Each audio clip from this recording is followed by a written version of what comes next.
What is up? Welcome to the PFF Preview Podcast. For those of you really familiar with the PFF Podcast, this is usually Mike Renner giving you guys the intro to our preview podcast, but he's on suspension right now. He missed last week's podcast. We had to take a hard line. We suspended him for the intro and for one game preview, so it's only going to be myself, Steve Palazzolo, and Sam Monson here giving you guys the preview for the Tampa Bay Bucks and the Buffalo Bills. We'll bring Mike back in after he serves his suspension. He's sitting here on mute. Yes, with us. That's the important thing about the suspension is he is sitting right here, as usual, next to us. He's just not allowed to speak.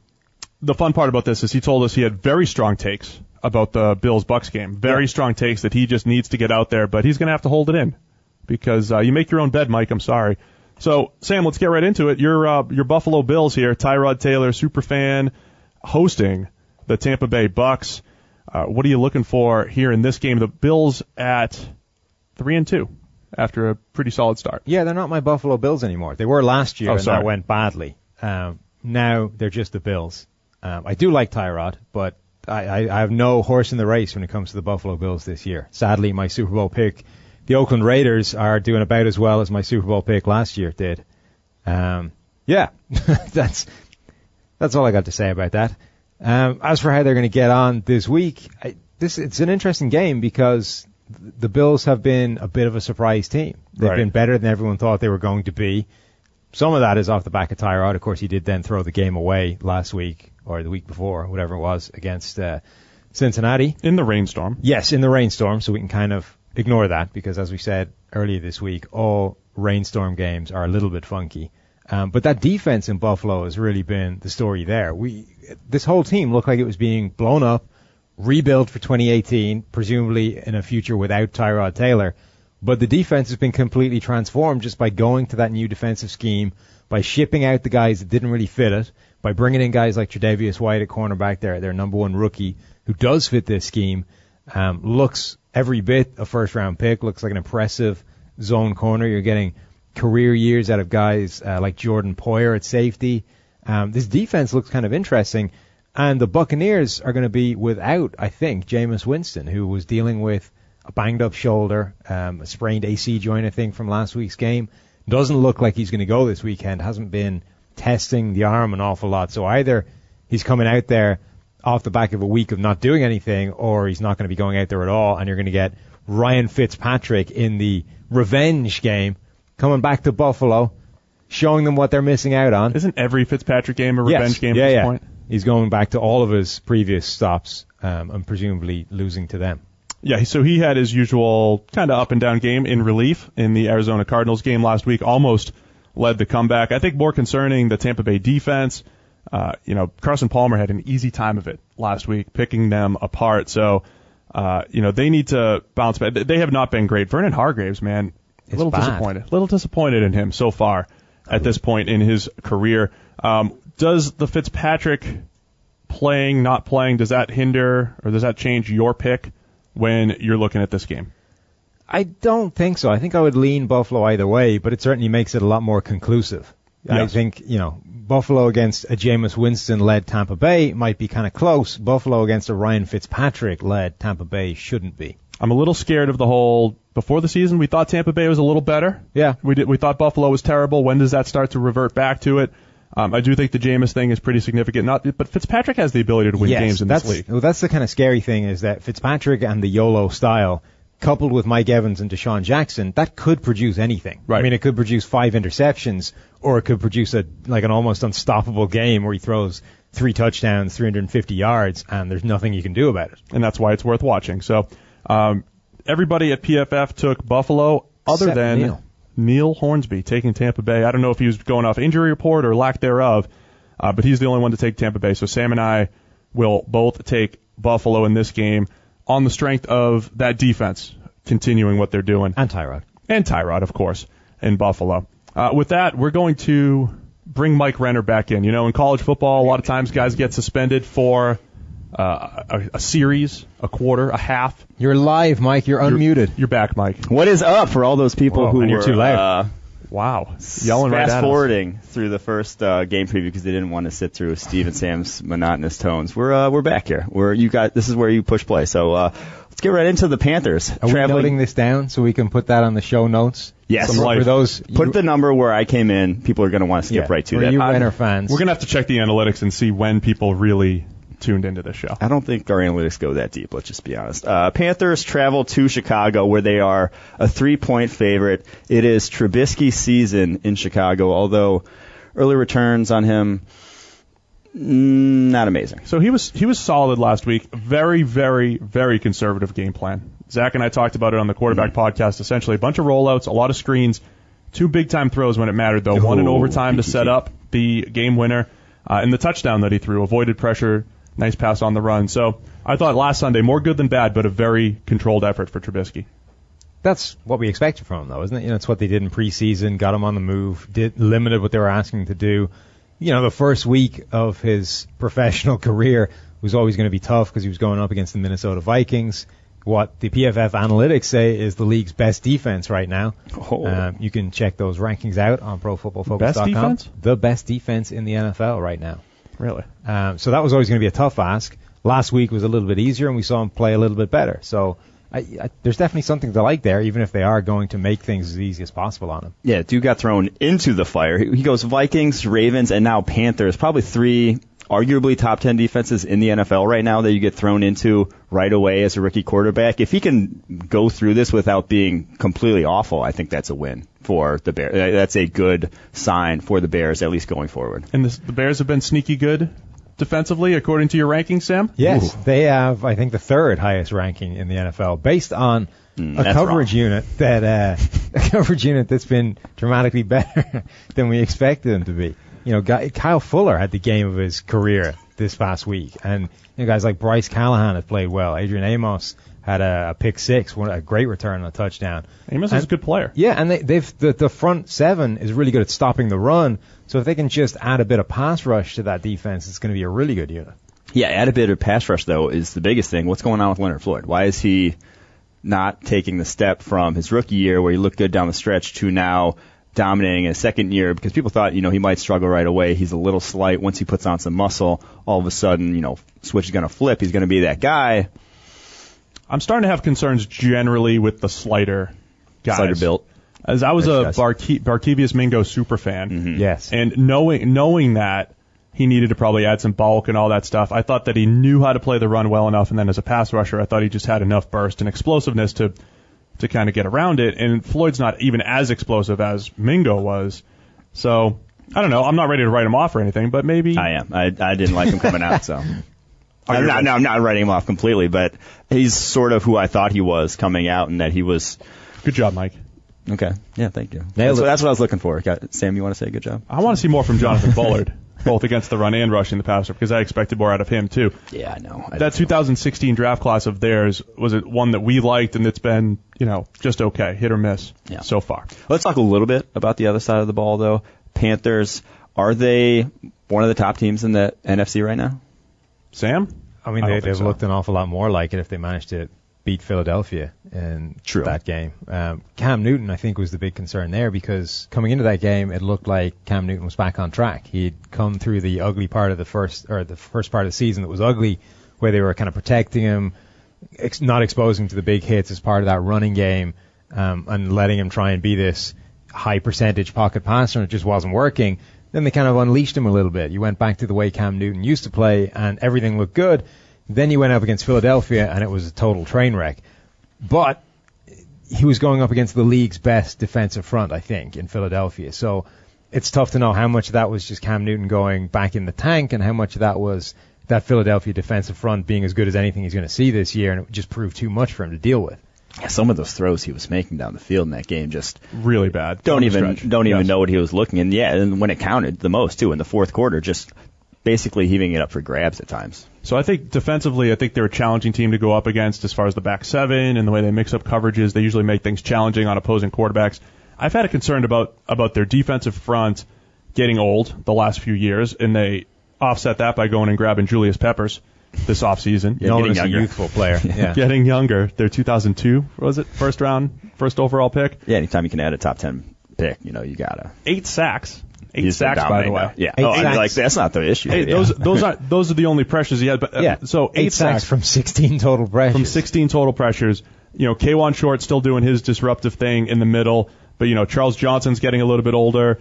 They drafted Vernon Butler a couple of years ago. I just think they need that continued. They just need youth on that defensive line, and they don't have, and I think that's going to catch up to them. The other thing they also need is Luke Kuechly to be healthy. Back in the concussion protocol, and the last 2 times I think that he's been concussed, they've been concussions that have lingered. They haven't been a case of you're out for a week, then you're back the next game, you got the concussion, now you're back in there. It's been a concussion that's kept him out for 3-4 weeks. It's lingered. It's the kind of thing that was happening when Austin Collie, scrambled his brain and ended up out of the league. Yeah, it's like the Wes Welker thing where you're kind of just like, dude, just don't go back out there. And this was with his little neck contraption. Was he completely oblivious to that pull? It was just a regular power play. He looked like he wasn't ready for the pulling guard, and that's really rare for Kuechly. He wasn't ready to take it on. When Brooks came and that was just a weird play for him in general, I think. Anyway, I have concerns about the defensive side of the ball with Carolina, especially with Kuechly banged up. I still like Carolina in this game, though. You're not going to convince me that the Bears are sneaky good, those Bears. Well, look, I think the big difference is they don't have the pass rush that the Eagles had. So that pass rush put a huge amount of pressure on Cam Newton. It made him go back in the tank and start just heaving the ball around. Mm-hmm. The Bears aren't going to get that kind of pressure on him. Mike, you know where this comes from? Look, if you just look at our cumulative coverage grades, Bears are number 5. That's where it comes from. Because here's the thing. The coverage grade is essentially going to offset. If you have a good coverage grade and a bad pass rush grade, which they do, it means something's going right on the back end. Mm-hmm. And they deserve credit for that. Now, ultimately, the pass rush, they should be working hand in hand. But if you're overcoming, not pressuring the quarterback, and still doing the job on the back end, that is more impressive. Yeah. Don't sleep on the Bears in that back 7 right now, the way they're playing. Okay. I'm not sleeping. I'm just saying. You can't convince me that they're better than the Panthers at this point, or that they'll win at home against the Panthers. Nice tank top, Mike. Well, who are you guys picking? Sam, who do you have? No, I've got the Panthers too. I picked the Bears. Okay. I think. We'll settle this one come Sunday. All right, on to the Titans, who travel to the Browns. Titans are a 6-point favorite in this one. Titans coming off a fairly big win over the Colts last Monday night. Is this the time? Is this the game, Sam, that the Browns actually get it done for you? No, it's not. I'm done with the Browns. Finally, I'm done. You asked the wrong question, Mike. Is Cody Kessler starting? No. Then it's not for Maybe I'll get back on the bandwagon when Kessler starts. Until then, I'm done with the Browns. So what? Someone explain to me the thinking behind benching Sean Kaiser for a singular game for Kevin Hogan. I get the idea of benching him. I don't think that was the plan. Yeah. Okay. I think Hogan was just that level of bad. Yeah, exactly. I was going to say, it's like, did you expect Hogan to not be that bad? So Sam had a good theory. Sam had a good theory last week. Okay. Sam can now say what that theory was. First time. Yeah. So I think basically they've got this idea. They know they don't have a quarterback right now, or they're in the market. They're looking for a quarterback. They've rebuilt this roster. They're heading in the right direction. At some point, they got to find a quarterback. So they're giving like a 5-game shot at every person. Last year, Kessler got his 5 games. He didn't look like Russell Wilson, so we're done with Kessler, right? Kaiser gets his 5 games to start this year. We saw 5 games Kaiser. It was pretty ugly. We're pretty sure Kaiser isn't Russell Wilson either. Okay. Kevin Hogan's been sitting there. He's done some decent things in limited snaps. Let's throw him out there, see what we have. I think the idea was to put Kevin Hogan out there for 5 games, then move on to somebody else. Only he was so bad that we're like, no, we're done with Kevin Hogan already. Let's go back to Kaiser. He's the only guy there that we think probably has something to work with over the rest of the season.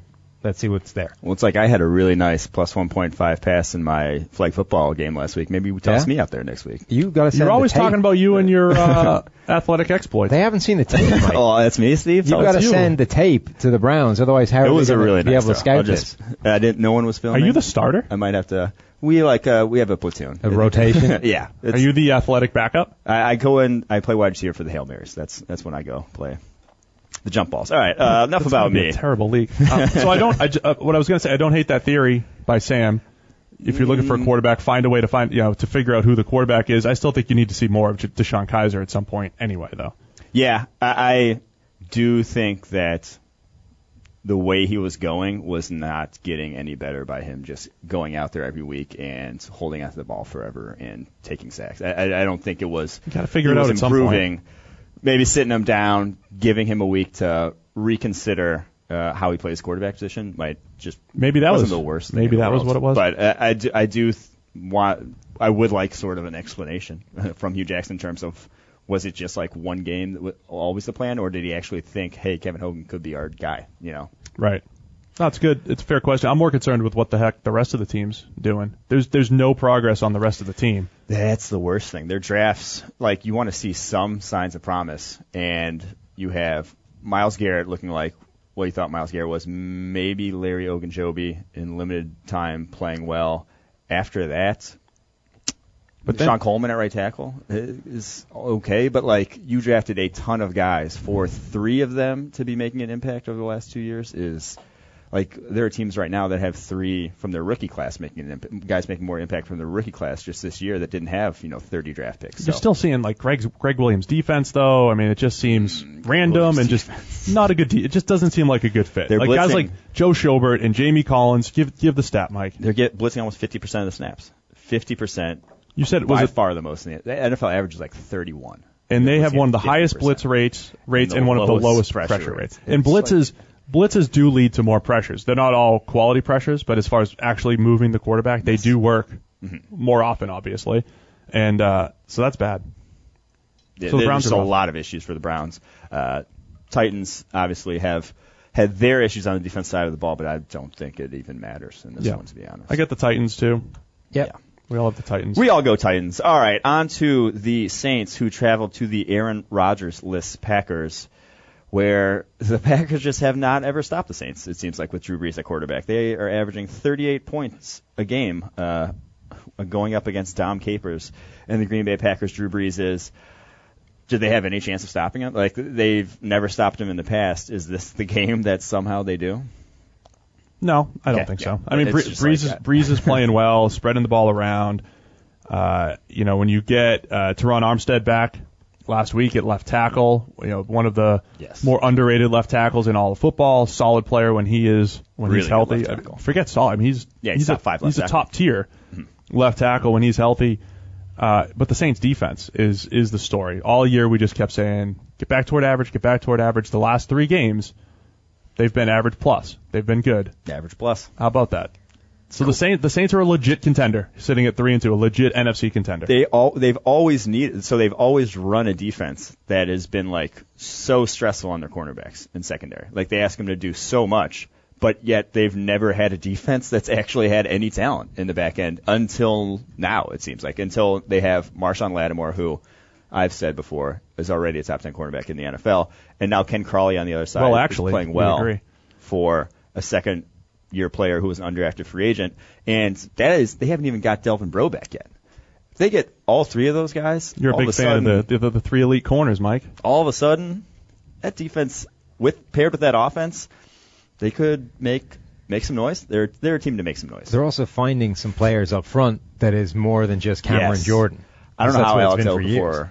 I don't know where he came from. Well, Greg Robinson. The Greg Robinson. Help. He went up against Greg Robinson. He had a couple games already that are career games in his. Yeah. David Onyemata playing some pretty good football. Trey Hendrickson. Hendrickson, a guy we liked quite a bit coming out. God, I loved him coming out. He looks terrible. Like he looks nothing like an NFL player should look when he's coming off the line of scrimmage. It's herky-jerky. Those of you watching us on YouTube, that is what an NFL player looks like. Thank you. Yeah, it's very herky-jerky, and it was not pretty, but he was killing left tackles at FIAU. It was FAU in college, FAU. And it's translated for year one. Give us some stats, Steve, on him. I don't have a stat. I was just pointing out that David Perry had played 3 snaps for them. Oh, wow. To Sam. That's all. Okay. But carry on. Stats are good. He has 5 total pressures in 41 pass rushing snaps. Oh, those are your That's what I was for going the Saints. Yeah. Awkward. How about that? Hey, what about Green Bay? Ready? You got Brett Hundley, needs better pocket presence, can't take so many sacks. The question Zach and I posed, and Mike, you're pretty familiar with Mike McCarthy and how he likes to run that offense, right? The question Zach and I posed, will they adjust the offense? Will it be less, just ISO route, quarterback go win, go find a wide receiver that's winning and make a great throw? Will they work around his skill set? Will there be more RPOs? What are they going to do to adjust. I got this sneaky feeling that we're going to see.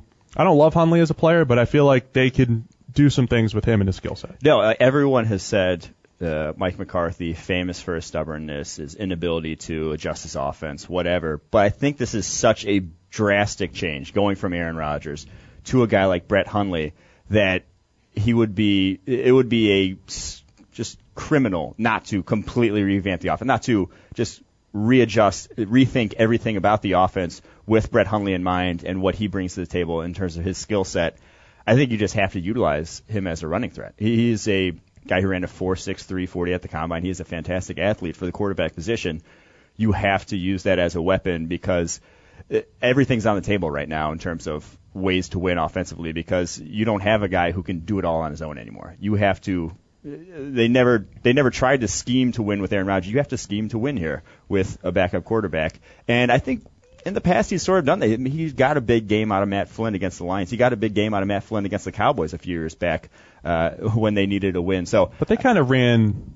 But your point was this is a polar opposite to Aaron Rodgers, right? Yes.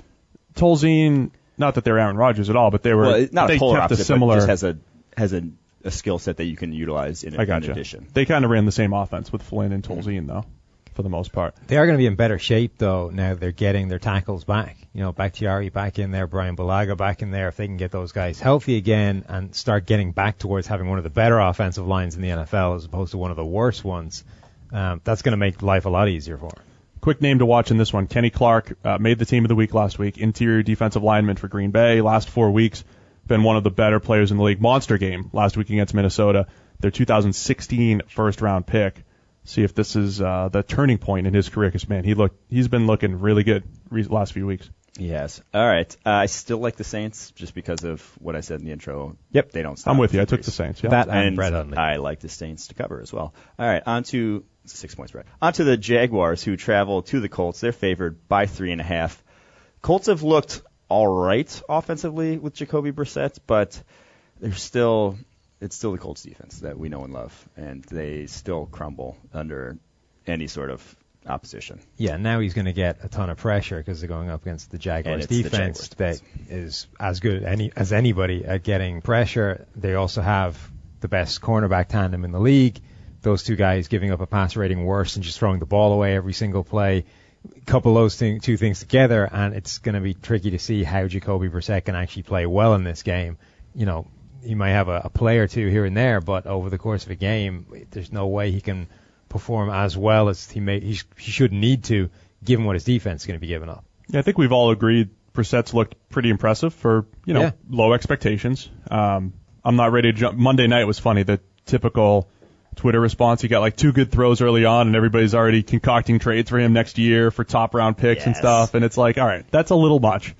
Why did they spend the entire game talking about the fact that he was using a wrist coach as if it was some sort of newfangled idea that had never been used before? Well, it had to be something that was coming up in the production meetings. But like, I don't listen to broadcasts. You guys know. Oh, they spent the entire time. They're like, this guy's using a wristband. They're like, do you have any idea what the plays do you have are? any idea how hard this is for the play caller? He needs to find the play that he wants to call, then find the number that play is attached to, call it in to the quarterback who's got to read that out to the rest of everybody. Sounds like Tom Brady uses a wristband. Yeah, Tom Brady, Ben Roethlisberger like has a wristband. Two-thirds of the NFL is using QB wristbands. And they were acting like this was some sort of major flaw in the guy's like number 7. ability. John Gruden himself used a quarterback wristband, didn't he not, as a coach? I mean, either way, it was just a funny. It was just a funny. I was 12. Steve. Discussion. Millennials, man. I do think Jacoby Brissett has played a lot better than I would have expected him to coming in to a completely new offense and having to use that wristband every play. That's just so hard, apparently. Huge drawback. But still, you're going up against the Jaguars defense in this one. And you can be Tom Brady, and I don't think you're going to shred the Jaguars defense with what they have just at all levels. Wow, how things have changed. The way they're playing, the Jalen Ramsey and A.J. Boye on the back end. I think I said that. I may have said this before, but how scarred were we by the Jaguars' past transgressions every year that we thought that adding a top 5 defensive lineman in Calais Campbell and a top 10 cornerback or top 20 cornerback in A.J. Boye wasn't going to turn this defense into a It was easy to say Boye might have been a 1-year wonder. The Boye thing. They just they fooled us too many times. Yeah. And when this was the year we went, no, not again. We're not buying it until we see it. But it's like any team that adds just that much talent over the course of one offseason, it's like, oh, yeah, maybe they might be pretty damn good. Well, especially when they've done it 2 or 3 years in a row. Yeah. So you're only kind of, if one of the previous years starts to come good after a season there, then, that alone would help. Yeah. Colts defense, though, look, I thought they were a disaster coming into the year. Getting some sneaky good performances from the many veterans that they threw at this thing, from Jonathan Hankins to Rashawn Melvin playing well right now at corner. Jabal Sheard has always been a pretty productive player. John Simon had that pick 6 the other night. So that's where I think the Colts are right now. Does the bubble burst on all of these guys who are kind of overachieving?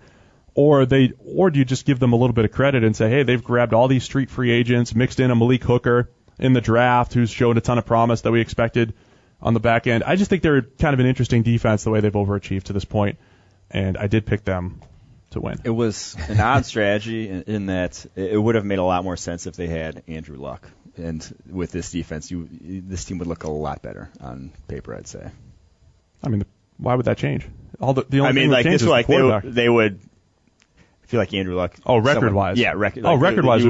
This defense would get a lot more talk about themselves. I am with. So if this defense, which I thought was a disaster coming into the year, if they had overachieved like this, had Andrew Luck at the helm and snuck out a few more wins, which probably would have been the case, that would be a much bigger story of the league. Yes. Yeah. Not story of, but a story. Yeah. All right, but when it's all said and done, I think I still like the Jags in this one. I don't think I'm alone in this, but it looks like Steve is alone in this. Maybe going a different way. We got Indy at home, division game. Division games aren't always clear-cut on paper. Trust in this Indy defense. Okay. How many points are the Indy defense going to need to keep Jacksonville to, given the Jacksonville defense? This is going to be 16-13. 16-13. I like it. All right, on to the Cardinals, who travel to L.A. to face the Rams. Rams are 3.5-point favorites in this one. They're coming off a pretty big win where they traveled across the country to face the Jaguars and took it home. Sam, break this one down for us. Well, this is a London game, isn't it? This is two teams flying a long way, because we're not just going across the country. We're going across the country and an ocean. I'm terrible at this. Pretty sure this is a London game. Steve told me it was anyway, so if it isn't, it's his fault. Do we have a London game? This is bad podcasting as we Stadium. Look up. Twickenham. There you go. Where's it's that? a London game. It's the rugby stadium in London. It looks like it's in Twickenham. Yeah, there you go. So it is a London game. Yeah. So long way for both these teams to go. That's obviously the first point to make. Okay. I honestly don't know what to make about both these teams. I think they've both flashed good things. They both flashed bad things. The Rams, we thought Jared Goff was taking these huge strides forward. Really, we might just be seeing the product of Sean McVay, kind of the effect he has on a quarterback, and we haven't seen that much development from Goff himself. We're just seeing a lot more easy opportunities for him to make plays. We are seeing improved offensive line play. Andrew Whitworth has obviously been a colossal upgrade on Greg Robinson. So Todd Gurley looks better, because there's actual space there to run behind. I just don't know how much Goff has actually improved. And that's a big thing, because this offense needs to get better over the course of the year and not just what we've seen from the first couple of weeks. The Cardinals, I don't know how impressive Adrian Peterson is going to look this week, because a lot of that was on the back of the best performance of Jabrain Gresham's life as a blocker. There's no way that's happening 2 weeks running. Right. So Adrian Peterson is going to have some more tricky holes to find, because it's not going to be as good a run blocking situation as he got last week. What's that going to look like when it kind of evens out over the rest of the season? I think this is an interesting game. That was just so you kind of dropped a low-key, really hot take there, saying that Jared Goff really hasn't improved since last season. I think he's improved, but I don't know how much. Him? I think a lot. When we started this season, he had a couple of really hot games. Mm-hmm. I think we were saying, there's McVay come in, we've got some improved weapons, the offensive line, and then this huge step forward from Jared Goff as well because of all this. I think they just ran into Seattle and Jacksonville the last 2 weeks. That's what I was going to say. That's the point. You leave Jacksonville without an interception, it's like you probably did pretty well. Even though he didn't pass for that many yards, they didn't ask him to drop back. Or you just times. avoided doing You think Jacksonville's the 85 Bears. They're damn good. It's a damn good defense. I mean, they're carrying a Blake Bortles-led offense. So I think Goff is what he was a few weeks ago when the stats were crazy. The stats have come back down to earth. We gave a little well, actually, a few weeks ago about Goff, and we kind of gave that caveat too. The stats are a little bit ahead of his grades right now. It's all starting to even off against those better teams. Yeah, I'm just saying, I don't know. I think the development that everyone was giving him credit for was a bit overstated to begin with. And I think now we're starting to move that percentage a little more towards the other things that have changed, the coach, the scheme, the weapons, and the offensive line. And actually, Jared Goff hasn't been that much better. Any concern that Aaron Donald is all of the Rams defense? He is the entire... Yes. All of the production coming from the Rams defense is essentially coming from Aaron Donald. I have a lot of concern about that. This is not the same defense that, they were a few years ago. It's not the same defensive line. I think they just Robert Quinn taking a step back, losing William Hayes at defensive end. They've just underrated loss. Underrated. Like they've just lost too much talent from that defensive front to still be considered. They used to just tear up the NFC West every single game. The opposing offensive line had no chance. It's still a good one. When you have Aaron Donald, you're still going to get a lot of pressure, but it's not that, oh boy, you have to account for it snap after snap. Well, they haven't had any additional pass rush on the defensive line. It's all been Donald. Donald has 20 total pressures over the past 2 weeks. He's had 10 in each of the past 2 games. Robert Quinn hasn't played this season at all. There's nobody there bringing additional pressure on the line. I think Michael Brockers has the second most total pressures on that defensive line, and he's basically a nose tackle. They've had to blitz their linebackers a lot more to try and bring up some of that pressure. Part of that is Wade Phillips going there as a defensive coordinator, so I think you're going to see an uptick in blitz percentage anyway. You're going to see him get a bit more out of those linebackers, the stand-up linebackers. And it's just there isn't that kind of pass rush there. Well, and Trumaine Johnson looks like he's playing his way out of the franchise tag after this season and out of any big long-term contract. He's given up 380 yards already on the season. That's too many. That's officially too many. That's my. What does that translate to over the course of the season, Steve? You want to? Let's do that math. We're 37.5% of the way through the season, so it's over 1,000. That's close. It's 960. It is? Yeah, I did the It's math. under 1,000. Just 960 is under 1,000. It's still a lot, though. It is. That's still a lot of yards. Arizona on the other side. Marcus Golden out for the season. Obviously, Calais Campbell off to Jacksonville. Chandler Jones, the only real pass rush threat left over there. That's a big concern for their D as well. I said it going into this season that the Calais Campbell was the linchpin to that front seven because of all he did, and he is the ultimate stunt weapon. And the Cardinals love to run their blitzes, love to run their stunts, and he freed up Chandler Jones, Marcus Golden so many times a season ago to allow them to get those sacks, and they don't have that guy anymore. They just don't have that guy. I got blinded by the versatility of all of their players. That just sometimes losing that star in the middle, goes unnoticed. He was the one guy. I mean, they had a bunch of players hitting free agency at the same time last offseason. He was the one guy I thought that they couldn't afford to let go. If you were going to lose one of them, or even two of them, he was the one guy I think you needed to retain. The concern, I guess, from their point of view is that he was, 31 heading into this season. He's getting to the point where you have to be concerned about him being able to maintain that level of play for too long. Certainly it looks this season that at the very least there's going to be a season of awesome play before any kind of decline starts to hit. But you can at least see why they would have been reluctant to break the bank with a monster contract to keep him around. But it's definitely the thing that's hurting them most is losing him from that defense. And then they haven't had Kem Dietschy for a good portion of the season. I think they let him go because they're like, Kem Dietschy is going to all of a sudden be that guy. And without him, like I said, they don't have that guy. So who you got in this one, Sam? I think I went with the Rams. I did indeed. Steve? I think I took Arizona. I did. I took Arizona. Got any hot reason for that, or just? I think you get this hot and cold Carson Palmer, and looks good for the most part. Hot. Hot and cold Carson Palmer. I still have some questions about the Rams offense after the last couple weeks, and maybe Arizona, have they turned the corner with that offensive line, or was it just going up against the Bucs? I was gonna say, do you think they ever block Aaron Donald in this one? Does he ever get blocked cleanly? No, but he's the one man show though. Yeah, he's the only guy. Though. It's gonna be every single. He's play. the only guy. All right, I'm gonna go with the Rams. with a W. I'm going to go with them to cover, too. 3.5-point spread. I like that. On to the Jets, who travel to Miami to face the Dolphins. Dolphins, 3-point favorites. Obviously, I'm picking the Dolphins in this one. I don't pick the Jets. I don't know how they're 3-2. 3-3 now. They're locked in. Excuse me. Sorry. Locked in as almost 4-2. Someone wasn't that close. Explain how they're 3-3. Give me like a cliff notes on what played the Browns. What happened? Like, yes. Okay. Played the Dolphins. Yeah. They have played some bad teams. They have also been better than everyone was thinking they were going to be. Though. Like Josh McCown, is he franchise guy?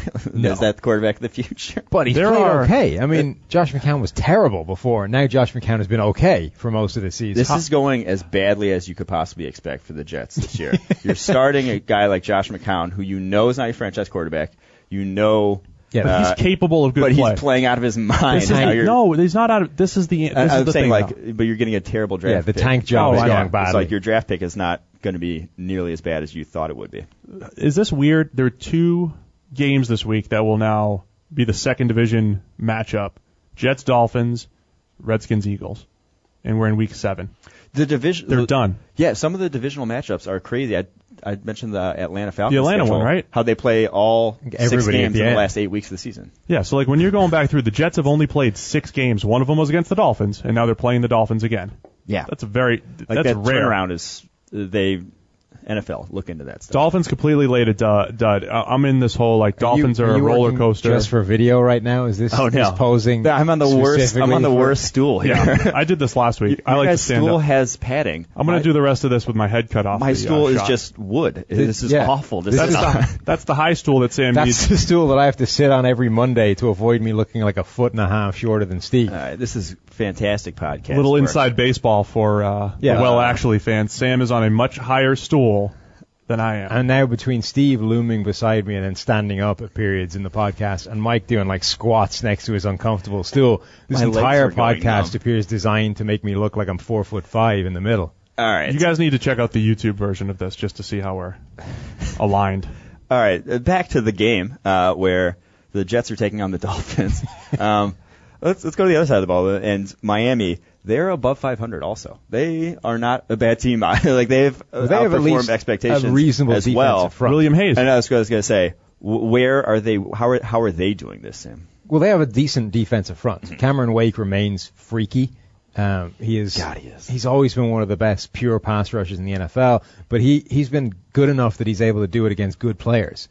You know, a lot of guys can beat up against really bad offensive tackles and rack up huge amounts of pressure, but Cameron Wake has been good enough to do that against good players and get a consistent amount of pressure against guys that should be able to take him or at least moderately out of the game. He still gets pressure against them. Sue's been good. William Hayes is this perennially excellent player that just doesn't get any credit for it. Huge offseason addition.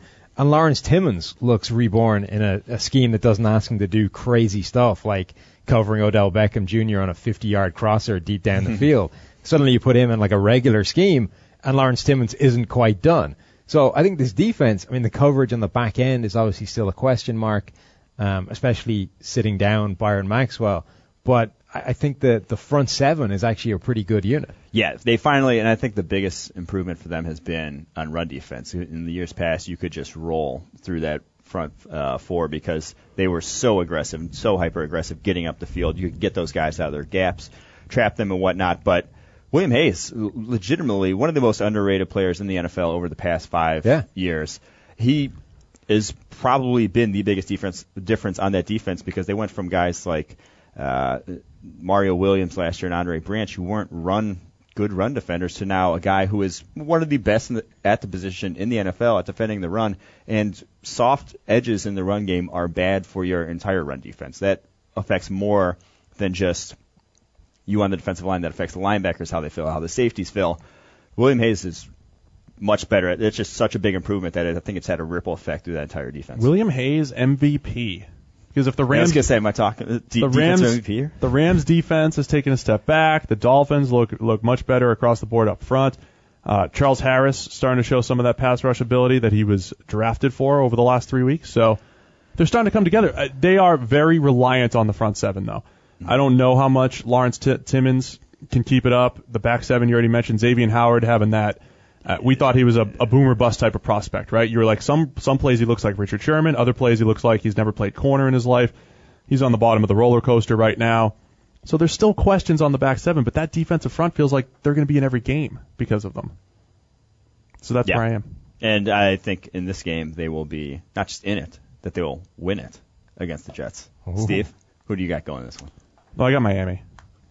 Yeah, I mean, the Jets should be overmatched by every team every week. Credit to them for playing a little above their skis for much of the year. And look, Josh McCown is a guy that can go out and win games for you. You just don't trust him over time. We're still in small sample size world with McCown. That's what Sam? That's where I am. Yeah, I'm going with the Dolphins as well. I just don't trust this Jets team. I don't actually understand how they're winning games. Yeah, I was gonna almost nobody is grading well. There's no reason they should be winning football games. Like I said, every week I will be picking against the Jets, even on their bye week. So the Jay Ajayi bet update, by the way, is razor close. He has a run grade right now of 89.0. And last season, his run grade was 88.9. So by 0.1 of a percentage point, I am winning the bet. No, you're winning the bet by 0.1 percentage I said point. he was going to be better. It's right on there. Boom. All right. Offensive line still terrible. Ajayi still a monster. On to the Ravens, who travel to Minnesota to face the Vikings. Vikings quarterback position going to be Keenum because Sam Bradford's still okay, but still going to be okay riding the pines. Vikings favored by 5.5 in this one. Sam, break down your boys for us. Well, he really wasn't okay when he last got on the field. That was beyond not okay. Miserable. That looked horrendous. Back down to earth for Keenum. That was just back down to earth. Yeah. No. I mean, Keenum was playing ridiculously well, completely unsustainable. Finally, we saw real Case Keenum come out, and that wasn't pretty. Teddy Bridgewater has been activated. I mean, he's not going to play in this game, but he's suddenly becoming a factor at quarterback for the Vikings again.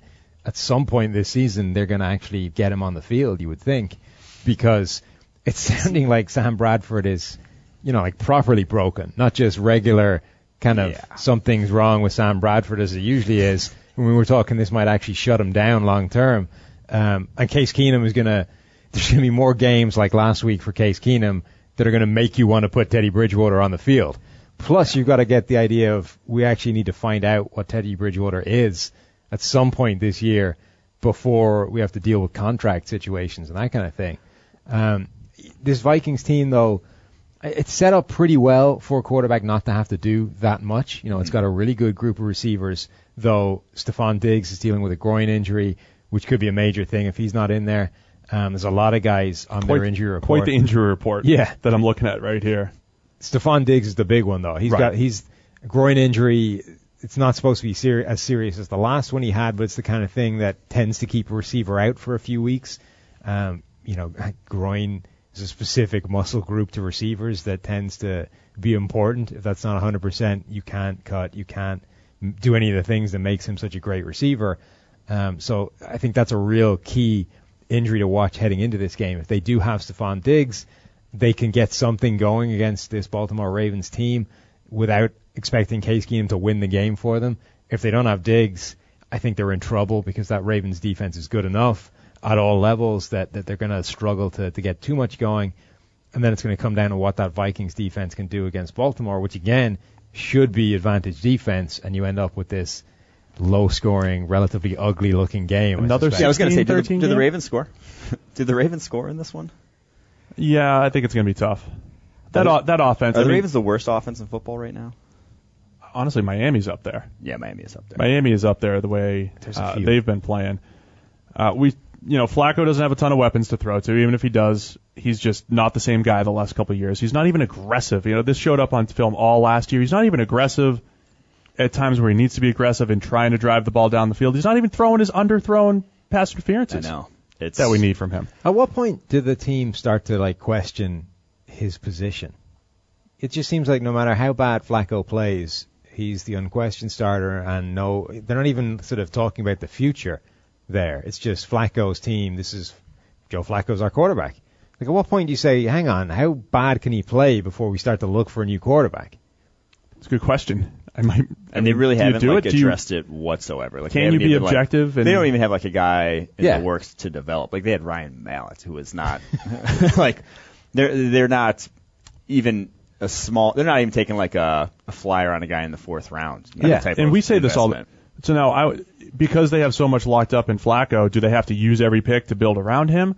Or the thing that we say every year, like even if you have Aaron Rodgers, Tom Brady, Drew Brees, and some of them getting old, but you always want to develop that number 2 guy. And at worst case, you flip him and you get more draft picks. But if you have a Flacco, I would also be like, well, just in case, he's better than Flacco as well. Bring another guy. But also, the cap has been going up. Like, that contract isn't as no, crippling as it was when he signed it. Like, it's been getting better since he signed it. You're absolutely right. At the time where he's been getting worse.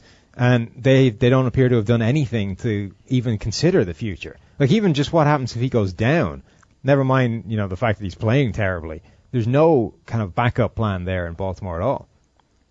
It's not good right now for the Ravens. They don't look like a playoff team. They don't look like they are built for winning football games. They don't look like they'll be a Super Bowl contender in any sort of next year or the year. They just look like they're a little behind the 8 ball right now. I'll just say. Yeah. Alex Collins looking pretty good running the ball the last few weeks. Finding a home. That's the Irish dancing. You see that? I didn't see his Alex Collins apparently loves a bit of Irish dancing. Really? Yeah. That's how he does his footwork. He's the only one. That's how he works in his footwork. Yeah, I don't. We got some in our family with the in-laws like to do that. Oh, really? Kelly's in-laws, I think, or somewhere in her family. Oof. It's a little enough. That's a little weird. Family parties get a little weird. Yeah. Whatever. All right, I'm picking the Vikings in this one. I think we all are. We all are picking the Vikings. Gordon though is picking the Ravens. Oh, Gordon. I love the PFF picks this week. There's a lot of just rogue one-off picks. People are trying to claw back. Yeah, trying to claw back games on everyone else, and it just spirals out of control. Mike, how'd you do last week with your picks? Oh, my picks, they were the best of any national NFL analyst. Thanks for asking, Steve. All right, on to the Cowboys, who maybe should take every week off where I don't get on the podcast. My picks will You're still hit 3 more. games behind me. Okay, we didn't have to bring that You up. had more time to study with your missing the podcast. I was just pouring over instead of doing the podcast. On to the Cowboys, who are a 6-point favorite, traveling to San Francisco, who's still looking for that elusive win. And I think they're still going to be looking for it after this week. We're all taking the Cowboys? Yeah. Is anybody going to care if we don't put too much analysis into it? Steve, you don't have to. Every week, watch DeForest Buckner. Steve, Bobby is listening to this podcast in tears right now. Yeah, he's looking for any way he can exploit the Cowboys. He's looking for some insight from us on what to exploit. And you're giving him Dallas. Nothing. Left guard. Go get left guard. Just put 2 guys over the left guard. That's all you got to do. Like, it has been ugly for the 49ers, but they have lost games by, 3 points here, 2 points here, 3 points. They've been competitive. 1 point, very 2 competitive. points. Like, they have been razor sharp on every single game in terms of the loss differential since week 1, where they got pretty much stomped. All right, one thing I did want to talk about, though, with this game, should we be worried about Solomon Thomas? He just had a great game. Legitimately worried? Legitimately worried now? Had the most snaps of any edge rusher, not grading well. And it's like edge rusher's usually a position where guys fire off pretty strong their rookie years if they're going to be game changers at the position. Exactly. We haven't seen a lot of guys not come out as rookies being effective. He's had 2 good games in the last 3. Okay, one of them was against the Arizona Cardinals offensive line, which is going to help. But the last one was against Washington. He tore them apart in the run game. Had 5 defensive stops, was consistently in the backfield. Yeah, I drafted a guy top 3 for this run defense. Well, that's what I thought he was coming out, though. Yeah. I had not him a top below. 3. Well, I mean, he went top 3 is what I'm saying. I know, but we thought some of our guys thought he was top 3 caliber. I was a little concerned about what's he going to do as a pass rusher on the edge. Now, when he does kick inside, he's still effective, and I think he can be effective. But I thought we were looking at this elite edge run stopper, which isn't a first-round value, that could develop as a pass rusher. I think he's about where he should be. Yeah, I think that's where he needs to be as a pass rusher. He needs to be inside rushing the passer. I don't think you can put him on the edge and expect him to win on the outside with speed. That's not going to happen. So, I don't think you can judge him on that and say that, that isn't there, because I don't think anybody really expected him to be that guy. I think what you need is you get him setting the edge in the run game on the outside if you're going to play him out there like William Hayes, and then you kick him inside like Michael Bennett in Seattle, and that's where he does his damage as a pass rusher, beats up interior players with speed and quickness, and I think he can do that. But I wouldn't be concerned about him with the last couple of games he's had. But the thing is, you drafted him top 5 because you thought he would be a difference maker. You don't draft a guy top 5 if you think he's going to be a very good run defender and solid as a passer. You want impact well, pass look at rushing. DeForest Buckner last year. DeForest Buckner was just okay last year, pretty good. This is the season we're now seeing him start to kick on and tear people apart. We have over about 250 snaps so far out of his 354 are straight up that 9 technique. Yeah, he's playing the wide. Yeah. Wide. I mean, so again, and if you read our scouting report, we're comparing him to Michael Bennett and that style and kick him inside and he's an early down outside technique. Yeah, I thought he was just a pure all the way every down. But even as a 3, he's kind of undersized or whatever, but he's so technically sound. Like he is unbelievable against the run. So, I mean, if you did draft him expecting Von Miller, Khalil Mack, Myles Garrett type of edge production as a pass rusher in that role, I think you just misevaluated him. But and then that goes back to, again, though, why I'm worried. It's like they have 2 of those guys. They have Eric Armstead and DeForest Buckner. He's like, yes, I would love to see him play more 3 technique, but realistically, he's not going to be with the other guys they have on that team. So it's like when you're going to get the most value out of him. I just don't know when the 49ers all of a sudden. That's what I'm just saying. I get it. I understand. That was the question mark coming into this year. It was how are you going to get those 3 guys on the field at the same time, because they all essentially play the same position. And it is a struggle because at the moment you put Solomon Thomas as your wide guy, and that's how they're doing it, by basically shoehorning one of them into a position he shouldn't really be playing. But I think as long as he does okay at that position, it's not a concern. It's just you're not seeing the best we could out of him. Mm-hmm. So at some point, hopefully, they will put him in the position to best succeed and to best realize his potential. But I don't think I don't think we're worried about him becoming a bust until that happens. Okay. All right. Good combo. All right. We're all picking Cowboys. On to the Bengals, who travel to the Steelers. Steelers 5.5-point favorites in this one. Steelers coming off that big win where they upset the Chiefs. Bengals coming off a bye week, though, in this AFC North matchup. Steve, who are you giving the edge to? Well, I like Pittsburgh better as a team. And, I think you have to give credit to Cincinnati for, what looked like it could have been a lost season, being able to bounce back. And did you pull out the Andy Dalton number for me this week? To his average time to throw went down from 2.54 seconds to 2.24 seconds since they made the change in coaching. That's right. We talked about it on the review pod, I think, or one of the pods where I cryptically said I think the play calling's been better, right? Since the new move. Defensively, I was doing a NFL.com fantasy draft before the season, and the Bengals were one of the top fantasy defenses based off when I was using our PFF Elite rankings. And I actually hadn't done a ton of research to that point. And I saw the Bengals really high, and then here they are in the season getting after the quarterback like crazy and playing really good defensively. So I might just shout out to PFF Elite for kind of highlighting for me that this Bengals defense might be a little bit better than expected. They've been a solid unit across the board. Guys like Carl Lawson really stepping up as a rookie, and credit Cincinnati, but the way Pittsburgh's defense is playing right now, keeping them in games, I think it's a matter of time before their offense starts to hit their stride. When Cincinnati on third downs can rush the passer with Carlos Dunlap, Geno Atkins, Carl Lawson, and either Michael Johnson or Chris Smith on the interior, that might be, if not it's a top 3 sort of defensive front 4 in terms of attacking the passer, and has been in terms of the production they've garnered because of how good Lawson's been as a rookie and because of how dominant Atkins and Dunlap are. All of a sudden, like when you get Michael Johnson off the edge and kick him inside, he's a little bit more productive as a pass rusher, and they've been killing. They've been getting to every quarterback they faced this year, basically, and that's been fueling that defense. So. Yeah, and that's something they've needed for a while. Yeah. It's a 4-man rush type of zone-heavy defense that needs that. So. Yeah, who would have thought Carl Lawson would be good?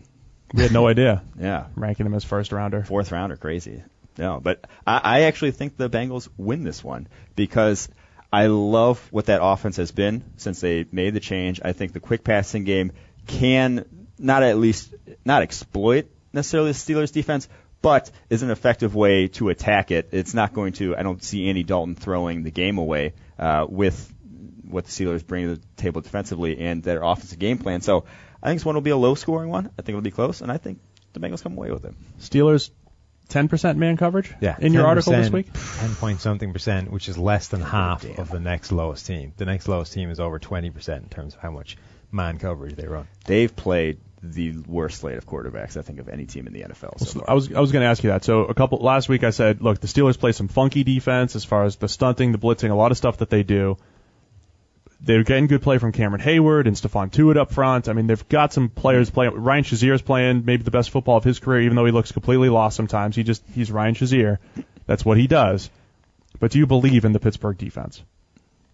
No, not like that. I have trouble completely buying into Pittsburgh's defense. Here are the quarterbacks they've played: Deshaun Kaiser, then Case Keenum on a short week, who didn't know he was starting when Sam Bradford went out, then Mike Glennon, Joe Flacco, Blake Bortles, and then Alex Smith. And they shut down Alex Smith pretty well, but he missed a handful of throws down the field that were fairly wide open. I mean, there was a coverage bust that would have won the game for Kansas City. That was just wide open, and he threw it into the crowd. So they've really taken advantage of some bad opposition. That's why I'm saying I think the Bengals could move the ball against this team.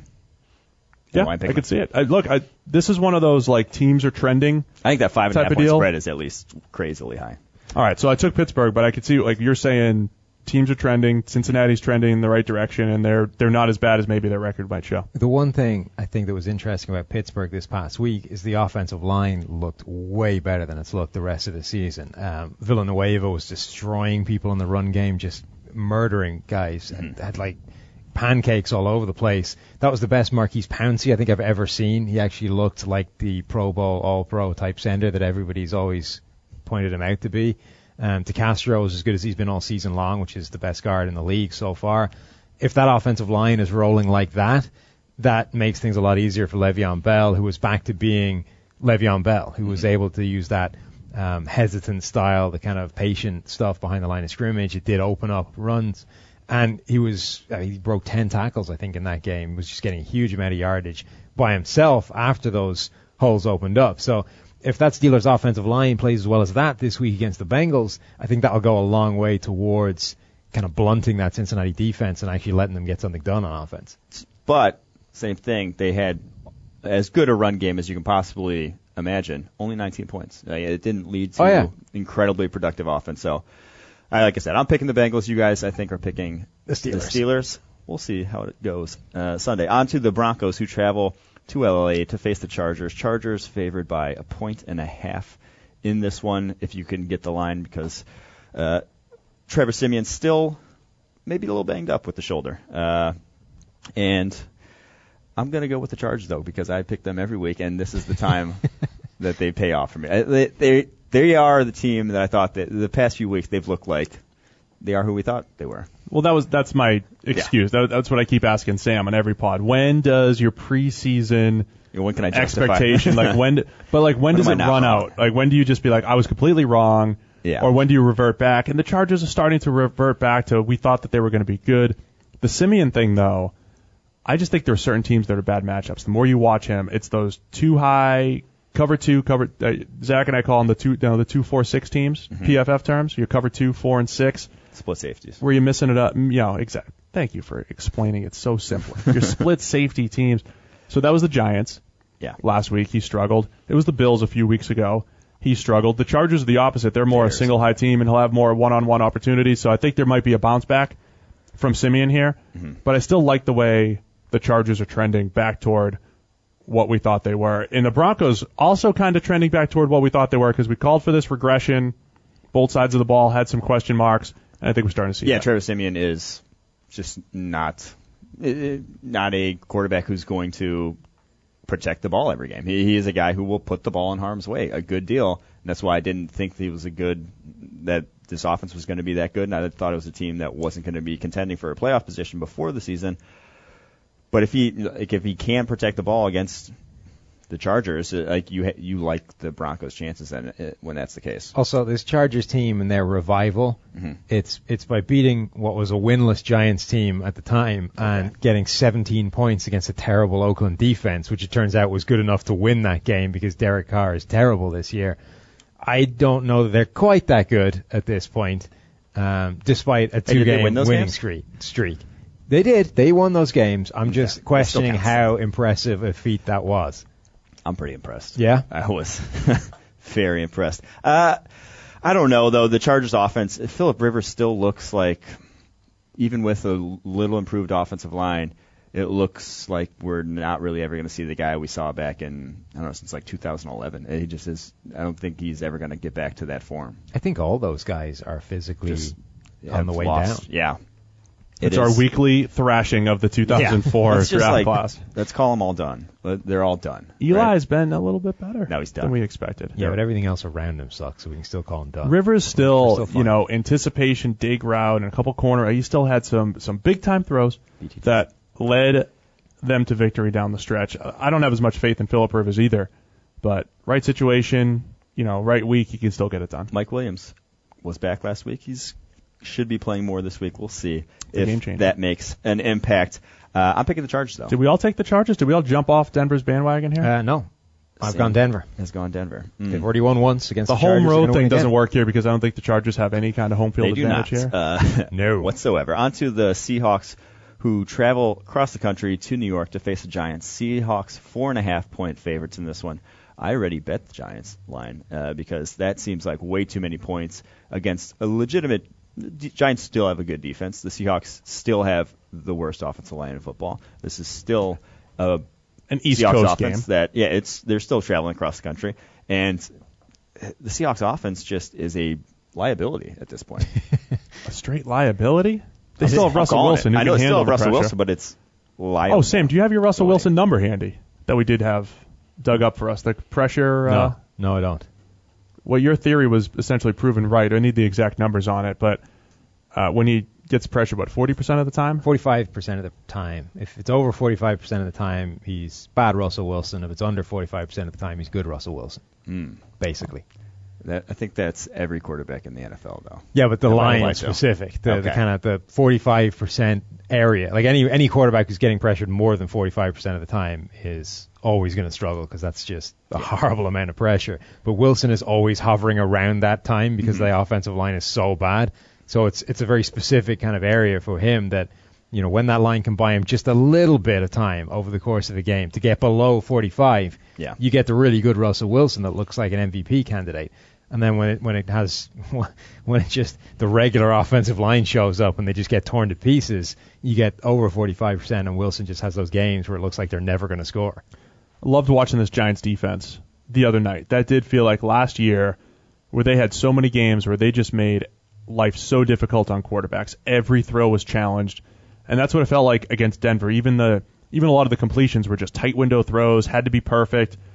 From Eli Apple playing well to Landon Collins flying around, Janoris Jenkins. I mean, Jenkins got picked on a little bit and made some plays, gave some up, but I enjoyed watching that defense challenging every throw. I think they will make it difficult on Seattle's offense. So Jason Pierre-Paul remembered that he was a good player this week. Now, granted, that was going up first of all against Menelik Watson, and then Menelik Watson's backup at right tackle for Denver. So that's going to help. But that's not going to that's not going to disappear when they go against the Seahawks. We just talked about having one of the worst offensive lines out there. Yeah. So you should, if that was the reason, if it was a case of Jason Pierre-Paul just hadn't faced a terrible offensive tackle yet, he's going to get another one this week. So we should see good Jason Pierre-Paul. More JPP.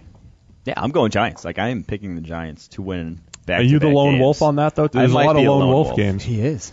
But I just think that I think it's another one, close game, low scoring. I'll go with the home team. Yeah, I think I agree. I think it'll be close game, low scoring, but Seattle are just better than the Giants right now. This is fascinating. They were winless until this past week. That's true. They were winless. Somehow pulled a game out of the bag against Denver with no logic whatsoever backing it up. So 7 lone wolf games. I'm not expecting it to reverse itself this week. We have a lot of unanimous ones on PFF. 7 lone wolf games this week. This is one of yours, Mike? One of my lone wolves. I'm going Giants. With the Giants. And don't forget, our boys Eric and George will be here to give their lock of the week later on. Lock of the week. Let's keep it moving to the Falcons, who travel to New England for the Patriots. Have these teams played each other before? I can't remember. Patriots are favored by 3 in this one. They covered that spread the last time these two teams played. Steve, break it down. Is it going to go the exact same way as we saw the last time? I bet it doesn't go the exact same way as it did the last time. It could, though. That's the crazy thing. I don't think it's going to go Atlanta jumping out to that type of lead. Atlanta's offense, a lot of it's time to start maybe questioning a little bit about the Atlanta's offense. Last week I kept saying, look, it's a lot of it's on Matt Ryan just not playing as well. Played a little bit better on Sunday, didn't show up on the stat sheet, but I think ultimately he'll start making more throws and doing what he needs to do. And I don't know what you guys are smirking at over here, but nothing. Is it time to be concerned though about the Falcons offense? Like you mentioned, they went up against the Dolphins, didn't score a point in the second half.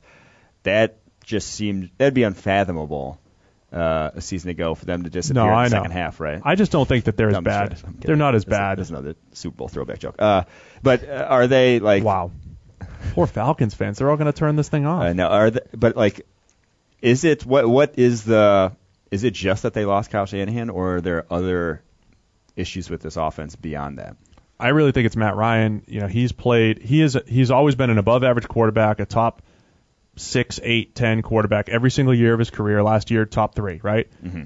He's playing middle of the road type of football for the most part. Just jumped back up into our top 10 this past week. So up until this point, he's played pretty much mid-tier football, and that's just not him. So I do expect more games like Sunday, which again didn't show up in the stat sheet, but he played better, had that beautiful deep post, start to make a few more throws and just not miss the throws that he usually hits. And I think that offense will be fine. I don't think they're getting back to last year's level. I mean, that was the preseason expectation. You lose Kyle Shanahan. All of their playmakers around Julio may overachieved, and Matt Ryan kind of raised his game as well. So I don't think they get back, but one of these days they're going to explode again and be a very good offense. That's what I think. What do you think, Mike? I just worry about I thought it would have happened at this point if that were the case, is all I'll say. I just think there are... Well, I mean, the other way of looking at this is that last season was quite an anomaly for that offense. I mean, it was good the year before, but we weren't expecting last season's offense to be the best offense in the NFL. It kind of came out of nowhere. Oh, it was definitely an anomaly. And blew up. So they're probably closer to their baseline of what they should be than they were a season ago. You know, this is probably closer to what this Falcons team should be on offense than last year was. Last year was just catching lightning in a bottle, and that's probably, it's not going to happen again. I don't know that it's going to get much better than this. I think this is probably what we're looking at for this Falcons offense. We may see a little bit more production from them, but I mean, it's not going to be one of the league's best offenses anymore. There's somewhere in between these last couple of years, though, because 2015, everybody was like, hey, what's wrong with Matt Ryan? He's got 1 million interceptions, only an 89 passer rating. Just from pure stat standpoint, that's not that good in the NFL. That's like about average in the NFL these days. What's wrong with Matt Ryan? We were reassuring people Matt Ryan is fine. And then last year, off the charts numbers, ridiculous MVP type numbers, and we're saying, whoa, Matt Ryan's not as good as these numbers are showing. There's somewhere in between that whole thing. Right now, it's looking more like 2 years ago, at least statistically, 2015. It'll be better. He'll creep back toward, that upper echelon of quarterback. I was going to say, he's going to have some time to throw, I would imagine, against this Patriots front four. Is this the game he puts it back together against the Patriots? Is it going to be a shootout, Steve? I mean, to your point, the Patriots defense allows some longer developing routes and some more downfield opportunities. I do think Ryan will have a lot of success moving the ball. I think with the Patriots defense, you'll start seeing them kind of clamp down in the red zone a little bit more like they have historically.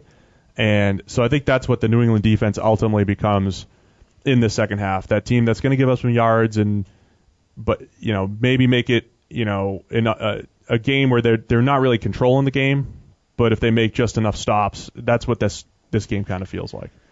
Yeah, I picked the Patriots. I do trust the Patriots offense far more than I trust Atlanta's offense at this point. And I still come back to they have too much talent in that front, in that secondary, to just be playing the way they've played. And right, I think they'll be better. It's starting to balance out the last 2 weeks with the Bucs and the Jets. I think they played a little. Jets scoring. What they did score was actually probably bad, but still. Plus the extra touchdown. Plus the touchdown that didn't count. Note with Atlanta, without Vic Beasley, last year's sack leader, actually creating more pressure this year on a per-snap basis. Oh, no, don't do that. You spreading the wealth. Busting the narrative. They're spreading the wealth. There's 5 guys over 77.6 in PFF pass rush grades. So they're much more well-rounded defensive front. The talking heads have assured me that Atlanta's problem is not having Vic Beasley on the field. Oh, yeah. Are you telling me that's not the case? The defense is pretty good. Deion Jones making all those athletic plays at linebacker, and Desmond Trufant's back and playing well.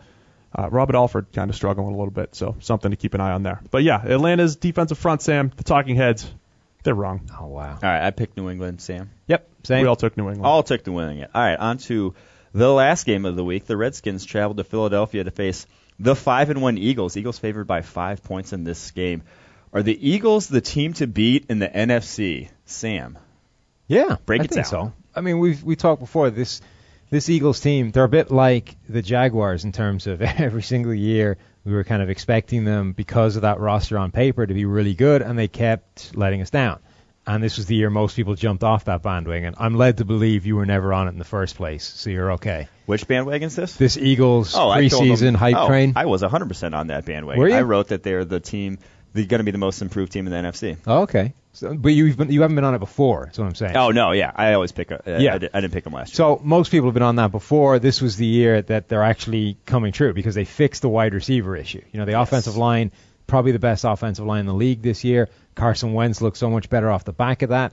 Carson Wentz being better has meant that Nelson Aguilar is revived. He's not a bust Much better anymore. out of the slot. Far better out of the slot. And then out of the slot as well. Yep. Alshon Jeffrey is helping as well. So the offense is fixed. You know, their problem was they had no receivers before. Now they have receivers. They've got a quarterback playing well. They're big on third downs.